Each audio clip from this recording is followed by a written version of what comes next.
here at the park. Gonna fly the DJI Mavic Mini for the first time. So really looking forward to it. So hopefully I don't crash it. Yeah. One of the things I noticed getting out of the box was it flew pretty easy, standard controls, nothing major there. It was fairly easy to handle. Problem was it was a very breezy day, so we had a lot going on with the wind, and I noticed that little sucker, it takes off. You see the palm trees there, that they're kind of moving around. And once I got up to a little bit of altitude, it really made a big difference on what was going on. But the controls were pretty fun. I mean, it was very easy to fly out of the box. I mean, it's the first time I've ever operated a drone. So it was pretty intuitive. It came very easily to just fly around.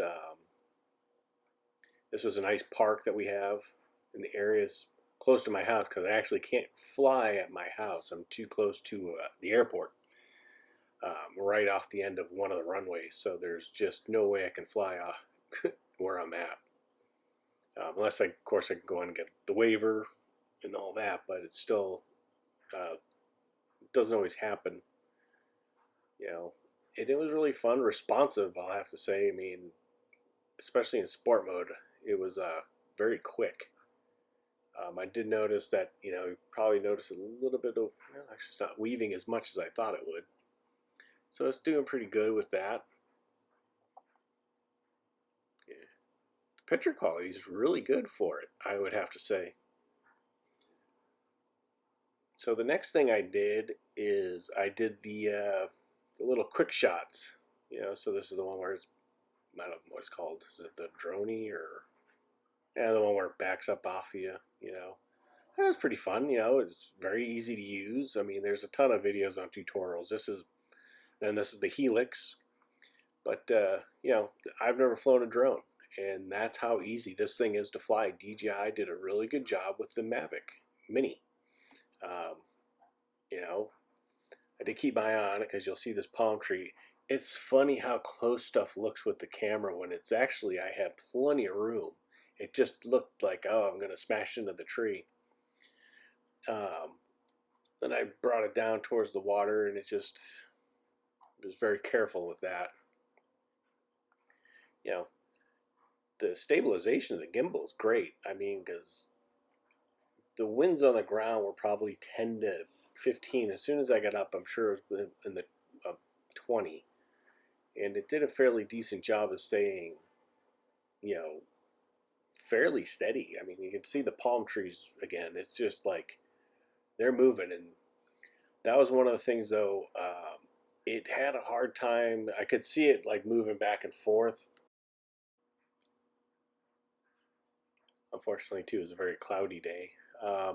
We'll have to play around with the camera settings a bit. I mean, you can't do a lot with it. It's only got the exposure value, which I played with a little bit. I was mostly just trying to get familiar with the drone.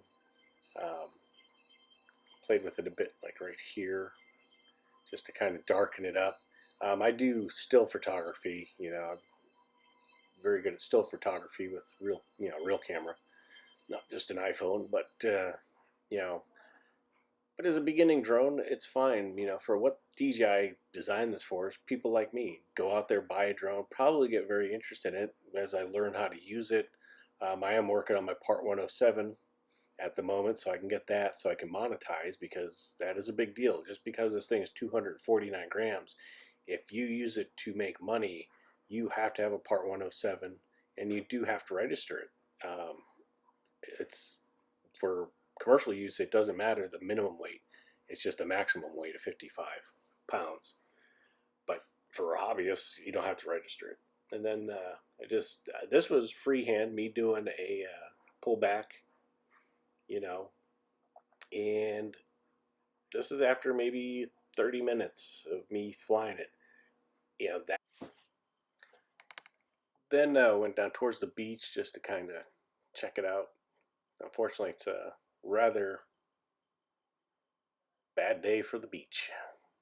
Pretty cloudy and But I just wanted to see how it did and take some video and some roll, just to see how this thing worked. One thing is, I noticed as soon as lifting off down here, it just watching the drone, you can see it fighting to maintain position, and like you look at, trying to find out what spot it was, or just kind of, you could tell that it was really fighting to maintain position. One of the other things I was kind of disappointed with, I used the return to home function a couple times, and that really missed the mark like every single time. So I'm gonna have to play around with that. When I was at the park, I mean, I used it 3 times just to see how it would do, and it missed the mark every single time. So either I didn't have enough satellites before I took off, or it didn't quite mark the location properly. It's probably my fault, probably not the drone's fault. But as you can see, this is where I was about to go under the bridge. I did go under, but I don't want to show you because it was scary, and I almost lost the drone under the bridge like a troll. But hopefully I have a better review coming up, But it was fun, and I enjoyed using it. We'll see you guys next time on the channel.